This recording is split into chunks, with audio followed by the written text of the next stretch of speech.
welcome to What You Missed When You Didn't Exist. And, oh, that's right. My name's Corbett. And I'm 55. I'm No, going to go with 55. you're not 55 because I'm 25 and your birthday hasn't happened yet, you ding-a-ling. It's close enough. Oh, I'm Lucy, by the way. But I am 25. But your birthday hasn't happened yet. Will that make me 26? Durr. Only if you count this year as last year. Oh my gosh, that's too deep of a topic right now. But congratulations to you because you got all married and stuff. So Huzzah! that's something. Now I'm like old and stuff. I don't know if that counts, but sure. No, it's like in Friends when Monica's like, oh, I'm not a bride anymore. Now I'm just somebody's wife. I feel like that makes you sound very old and sophisticated. You're a Mrs. instead of a Miss? Exactly. Exactly. Well, now you know how I feel every day. I feel exactly like a Mrs. A Mrs. Ooh. What this show is about is talking about what Lucy missed when she did not exist, because I was alive from 1970 to the year 2000, more or less, and she missed all that. So I get to talk to her about stuff that happened in my lifetime, and much like Sam Beckett jumping from life to life, I'm waiting for the jump home. I don't know what that reference is. I know you don't get that reference, and one day we'll talk about it. Man. What's the topic today, Dad? Today, at your mother's request, we have to talk about pagers. Pagers. That thing you would probably call texting in a box. Isn't texting already in a box? Yeah, but this was back when it was just in a box. But it's still in a box. Am I wrong? Let's start with what pagers are. Actually, pagers came out long before I was born. They actually were invented or conceptualized back in the late 40s. It was a way to get quick messages to and from one place to another. I think they were calling it telegraph or telemachine or something or other. Wikipedia it, you'll be glad to dump a bunch of long-term information into it. But yeah, they actually were invented a long time before the 1970. However, they started becoming popularized and used by emergency transmission type things, ambulances and police departments and stuff like that, to quickly give them information, quick information. Personnel. Yes. Yeah, to get to and from one place or another. That's how Motorola kind of made its thing. In fact, they show a picture of one on the Wikipedia page. I looked it up because I was kind of curious about the history. And the Page Boy, which came out, the Page Boy 2 came out in 1970, and it's a pretty big, compared to what pagers would become, it's a pretty big stick with a teeny tiny little display. But it was cool.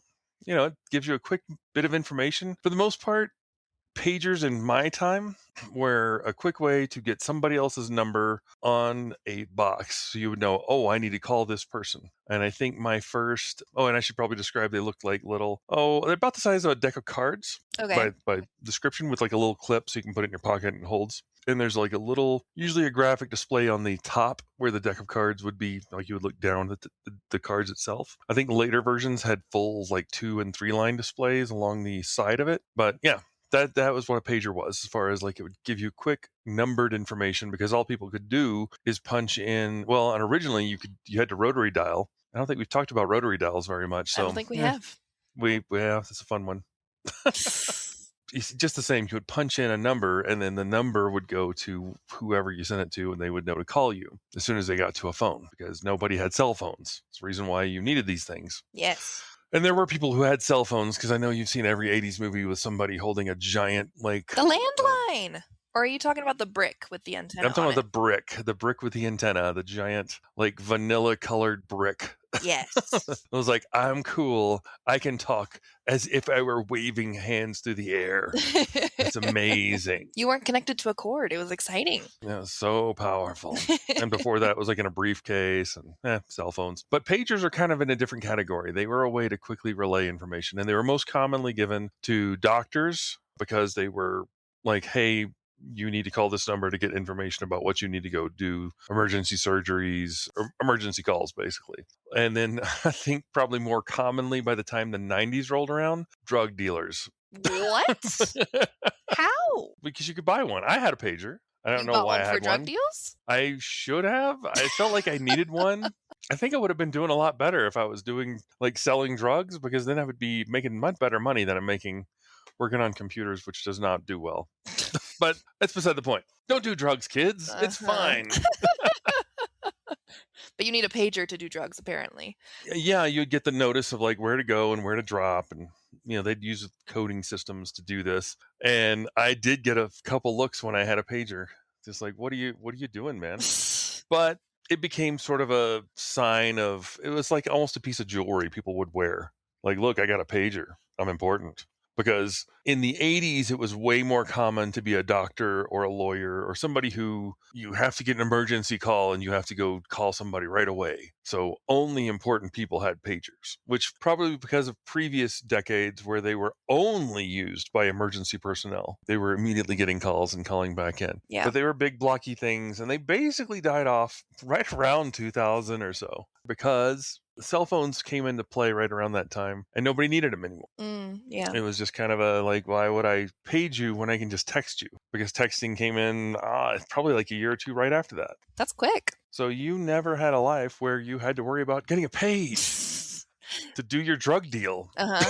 So pagers initially started out, you would just get the message of the number to call back, and then it moved into like written messages. It slowly became like the person's name and what the phone number was calling from and what they typed in, if it was a code or something. Because you would typically type in like, your phone number and 911 right after, so they know it's very important. Oh. Which is kind of dumb. How many characters would you have? I think about 14. Oh, okay. Maybe a little more, but it's not a very big display, so it can only fit so much on it. I think the bigger displays, the ones that are like 3 lines, Yeah. like 2 or 3 lines, they would scroll. But the original one was like basically as much as a calculator would hold, I think. Oh, geez. So it wasn't a lot. Yeah. But I think I got in trouble. No, I got in trouble a little bit. I didn't get in big trouble, but I felt really bad about it afterwards. I found a pager number by accident. Like, yeah, I just accidentally fumbled into it dialing one time. Uh-huh. And it's like, enter number now. And I was like, what happened? Did I just get into NORAD? I don't know. So I just started pushing random numbers and seeing what would happen. And eventually, one of the time, I'd call it back and I'd call it back and I'd call it back. And eventually, I typed in my home number. And of course, I immediately got a call from a very angry man and said, "Who is this? Have you been paging me?" Oh, jeez. And as an honest young man, I said, "Nope," and hung up. Nice. Classic. And then I just stopped calling because I like, okay, it's not NORAD. It's not cool. It's some mad guy. Wow. How old are you? I was probably like 9 or 10. It was when I was curious enough and didn't realize you could get in trouble doing something dumb. Who would have thought? Man, that's ridiculousness. Oh, like nobody's ever made a funny call or done something that they shouldn't. I am an upstanding citizen, Father. Oh, of course you are. I was just always curious about pagers because I saw them in Grey's and I saw them in Friends.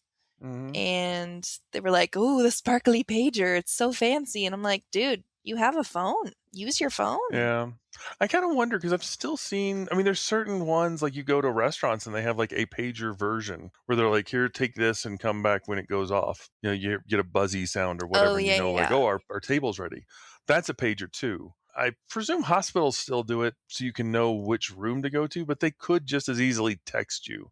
But maybe they're not allowed to have their phones. I think they've got new light systems. If someone's pressing a call button, there's a light outside of their room that'll light up, and it'll blink. Well, yeah, but not every doctor's staring at the hall. Well, it'll make a sound too. Yeah, but no, it's more like when you get because you could be anywhere, and hospitals are giant. That's true. So you get a page and like, oh, I got to go to this room and check out so and so. Yeah, that sort of thing. I've seen them, like you said, I've seen them in Grey's and I've seen them in Scrubs. So that's why I think they may still be in use to a certain degree and in emergency services. But I really bet nowadays it's probably straight to your phone. Probably. I guess now it's different for you because you don't have phone and pager anymore. Now you just have 2 phones because you have work phone and you have personal phone. Well, that's because I'm stupid. How does that make you stupid? Because I couldn't just put them together and just have phone. But I feel like I have to keep them separate. And also because I have an Android and an iPhone. Dealing with the computer world, I get a lot of questions from people like, well, I have an iPhone and it does this. And I have an Android and it does this. I'm like, well, let me see what mine's doing. And I can compare and contrast, even though I don't work on phones. But anything with a computer in it, everybody feels like I work on. So why not? And it's somewhat helpful to have two phones for that sense, but otherwise it's dumb to have two phones. Just have one phone. You'll be happier. In fact, if you could have no phones, that'd be the best. What, you just want an implant in your eye? I know, just zero phones. I'd rather... No communication whatsoever. I think the natural progression for anybody in IT is to work for years in IT and then go own a chicken farm. It's the next thing to do. Or in Just your go case, llamas. raise llamas, raise alpacas, sheep. And have no It's a good one. technology. No technology, zero technology. You wouldn't even want light bulbs? I'm very tempted. Amish would be a way to go. And you get the cool straw hat. Oh my god. So that's got to be cool. Terrible. What? Terrible. It's a nice quiet life, and they got some great blankets, so there you go. Gosh. Because of the llamas? Well, yeah.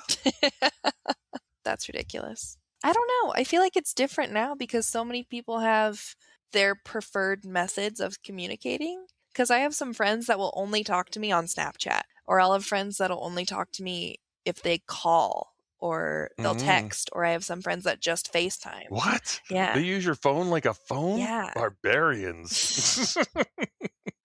I mean, I have a preference too. I mean, I prefer to FaceTime the people that I want to talk to. If I don't really want to talk to you, or if I know you're busy, I'll probably text. You almost always text, though. I text you because I know you're busy all the time. I can't call you. It's only irksome when people call me on my work line, because then I'm usually agitated immediately. Like, what? Are you on fire? No, I just want to say hi. Ah! There's just no sense of calm for me. And see, that's why I text. I appreciate that. And see, I can talk to Mom for hours and hours because she'll be bored and we'll just be doing our errands together. So I FaceTime so that I can see what she's doing and she can see what I'm doing. Yeah, FaceTime's kind of a silly one to me, it seems like. But I always thought that was funny in the old 1970s shows. You'd see like, oh, it's the future and we can see each other on this teletube thing. And like, cool, but what's the point? Like, what they look like. So yeah, but I can see them, but you know what they look like. Why? What's the benefit of the future where you see their face? Well, you can know if someone's tired or if someone's actually busy doing something, or... I hope people will be honest enough and say, you know what, I'm really tired. I should go to bed, so I'll talk to you later. Like, oh, okay, thanks. That's how that works. I don't know. Communication is a two-way street. Ugh. I've been tempted to go back because they brought the flip phone back, and I've been tempted to get a flip phone, but the only thing that's keeping me from doing it is I love FaceTime so much. You'd have to go Android to do the flip phone. I know, but I'd be fine without the games or anything else. Like, I need FaceTime. I need it. I need it. You have to live by people's faces. I like seeing people's faces. It's okay. Pretty sure Google has a Hangouts or something like that. But then I have to tell everyone to get that, and it's so much effort. Oh, technology is such a chore. It is. It's why it's evolving so fast. You can enjoy your time with me on the alpaca farm. Yes. But then we can't do this podcast anymore. Oh, I could probably figure out a way, do it on a ham radio or something. Oh my gosh, that's embarrassing. That's terrible. We have fan mail, and we found this out like about a year ago. We got our first one. And I didn't mention anything at the time because it's sort of weird because we didn't get it like normal. We actually have a mailbox, an email. It's mail at whatyoumissedpodcast.com. Yes. Yeah, so we do have a fan. Well, two. At least one. If you're counting family. If we're not counting family and we're just counting random people, Are we then counting? Yes, we have one fan. I don't know. One person for sure who has hunted us down and told us we were wrong. Well, yeah, you kind of are the history guy. I can't really be told I'm wrong because I'm just opinion. I see. To be fair, I am going off opinion because I was there, and half the time you're the one who corrects me because you do the research and then come back and say, "Wait a minute, doesn't this happen this way?" I'm like, well, yeah, I guess it's a healthy blend. We're scientists. Yeah, not historians. I don't know for scientists either. We're comedians, not historians. Are we that funny? I like to laugh a lot, which is terrible. There's so many sad stories we have to tell. I'm surprised we get through as many laughs as we get with these terrible. Because the problem is history is never fun. Yeah, I think that's just part of part of dealing with trauma. That's our coping I mechanism. mean, pagers is almost tragic. Like, what's the point of pagers? They like existed and then they were gone. Well, pagers probably Ugh. paved the way for texting. Yeah. Well, anyway, I really don't have a name. It's somebody in Pennsylvania, Yes. and the last number is 13 or B with a special break in it. Or it's 13. I think it's because their phone is connected and it's the last four digits Yeah, of most their likely. phone. And they just reply to it and it comes straight to Buzzsprout, which is where we feed in the podcast to, and it goes out. For those who want to know the details about what we do and how we do it, Buzzsprout just handles the handoff and it goes out. I made a email for us, which is mail@whatyoumissedwhenyoudidn'texist.com, or I think the easier one is mail@whatyoumissedpodcast.com, which is probably easier to type and put together. Yes. Really got to do a shorter one than that. Like Wunamana.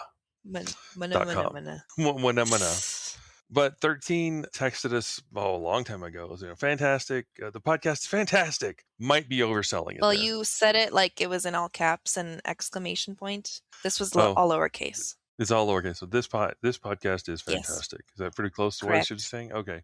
That's probably more accurate then. Binge listening, Dad 57, daughter 30. Oh my God. How tired am I going to be at 57? And this was a year ago, so he's 58 now. And I already know I'm 55. I'm going to be so tired. Keep up the fun and intelligence discussion. Well, the fun part for sure. I don't know about intelligent. We try our best. We definitely try. We throw our hats at it, and sometimes we almost get an idea. Although I will admit, the second one threw me for a loop, and you had to correct me on this one. The WYMWYDE exclamation. And I was like, Wumma Waddy? Wumma Witty? What is it? Is this some kind of trendy thing I missed? But what you missed when you didn't exist is the letters. So Wumma Witty. Yeah. Riding in the back seat, sans seat belt with 3 smokers and driver saying, well, I have the window cracked. Talking about, I'm sure this was the smoking episode. Yes. And yeah, I've been there. My dad was a pretty chronic smoker, and my grandparents and just about everybody when I was a kid. So don't know why I don't smoke. I should. It's so much cooler. I look way cooler when I'm smoking. Okay. I'm sure your lungs thank you for that. Probably so. I really enjoy your program. Great memories. Thank you. I don't know what episode that would have been referenced to. Let's see, show. It's the same day as when we were talking about the computers, or not computers, the calculator, the TARS-80. Oh, right, because he follows up with, you're wrong. No, he actually says something like, so I too had a TRS-80 color computer, Coco. And I have to say it was not made by Texas Instruments. TI made the TI-99/4, which he totally right. Well, I'm saying he could be his daughter.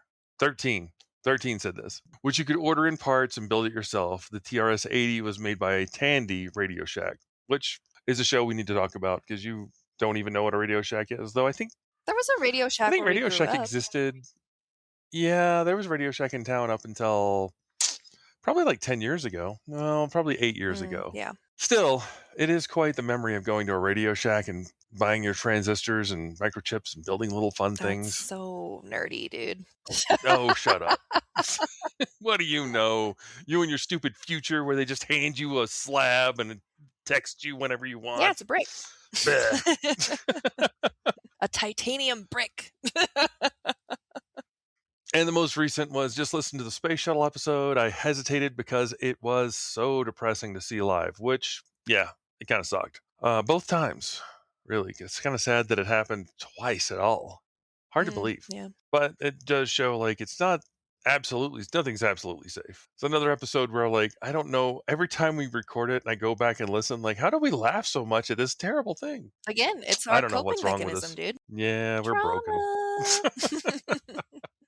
You mixed up the cause of the Challenger and the Endeavour explosion. Challenger was caused by a failing seal in one rocket booster that let hot gas burn into the shuttle. I've boycotted Morton Salt ever since, as it was the Morton Thiokol company who didn't prevent the problem. Huh. Now that I didn't know. That's cool.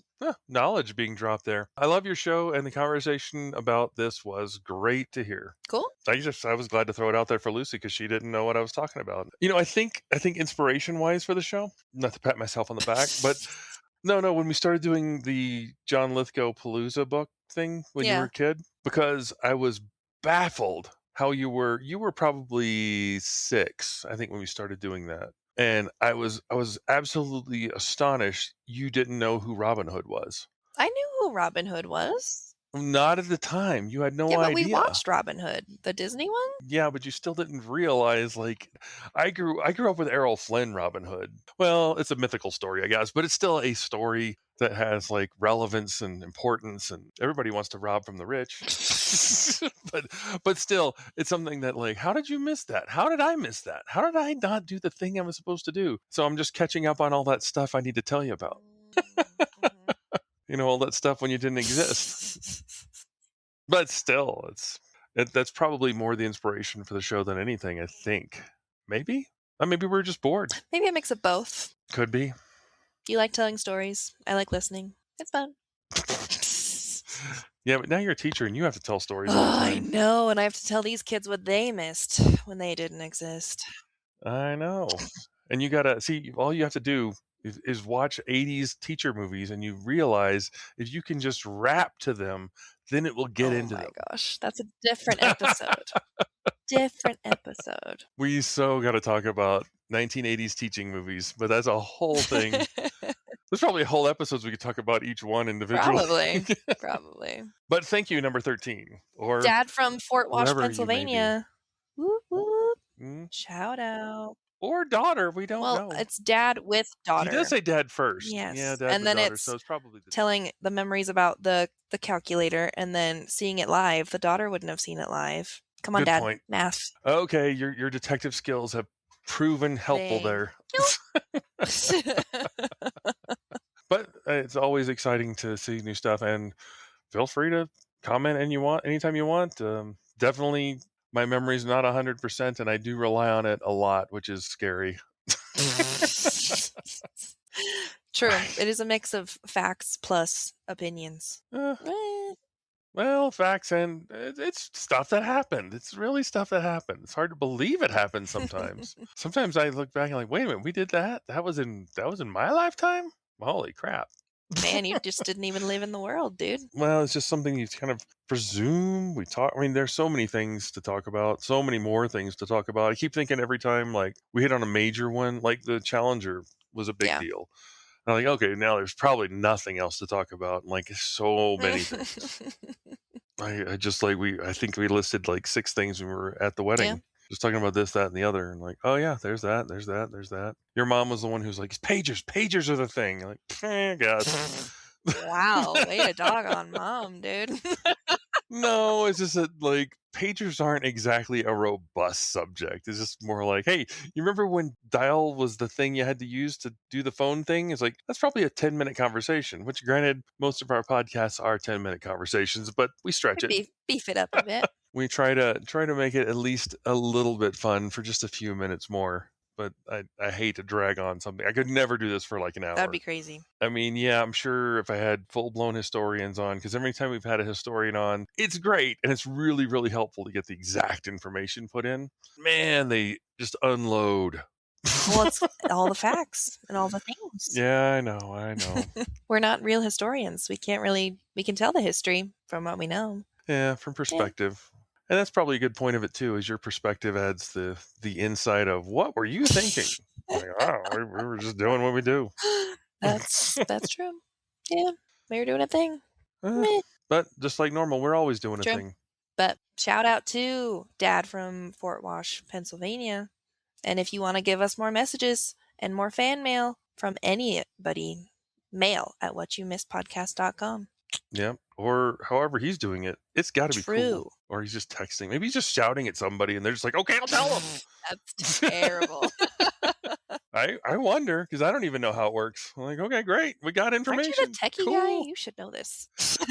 I just put the podcast in and it does all that automated stuff for me, so I don't have to think about it. We do the recording and I edit it so it's not like us sounding as stupid as we kind of do sometimes. Yes. But that's fine. And it's good to hear from you on it. It really is. I hope you and your daughter are having fun with it. And to be quite honest, I can say this. One time I was listening to the show with I have 2 sons also, and I was driving home and he started complaining to me in the podcast on the radio in the car. Like, I'm the guy who's in that thing, right? Yeah, but he doesn't know what he's talking about. It's me. So it's really just a conversation starter, if anything, because he was complaining about the soda, the cola war ones, like one of the first yes. ones. Like, that's not right. It's this, this, and this. Like, I don't know what you I'm sorry, I want. missed it. You should do a show with them. It'll be fun. I will. I was tempted to this time around just because we're cutting it Yeah. close. We're really cutting it close. This is probably the closest to a live show there could I know. Dun, dun, dun. be. Anyway. But thanks for writing in. Feel free to write anytime you want to, and anybody else, feel free as well. If you have a subject idea you'd love to have us cover, I will try my best. I can't promise. I can't not laugh at stuff because honestly, it's embarrassing sometimes. That's true, and that's okay. But for what you missed when you didn't exist, thanks for the memories. Thanks for the memories, even though they weren't so great. I can't sing anymore. It's copyrighted. Oh, is It's a a song? Oh, okay, I thought you were just making stuff up.